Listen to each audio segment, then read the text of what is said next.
Warung kopi di motor. Unik bukan? Nah, kebetulan ini tuh ada di Kediri.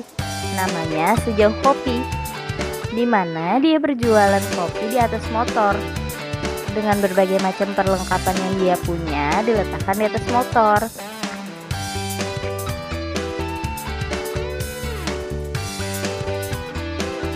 Salah satu warung kopi yang anti mainstream ini lokasinya itu ada di Jalan Jaksa Agung Suprapto, Kota Kediri, tepatnya di utara kantor pengadilan.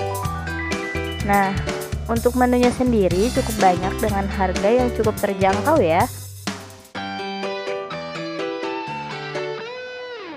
Yang uniknya semua proses pembuatan berbagai minuman di motor loh. Warungnya satu ini buka dari jam 7 pagi hingga jam 1 siang aja. Untuk kalian yang pengen nyobain ngopi dengan sensasi yang berbeda, bisa banget loh datang ke Sejauh Kopi dan menjadikan ini tujuan untuk ngopi kalian di Kota Kediri.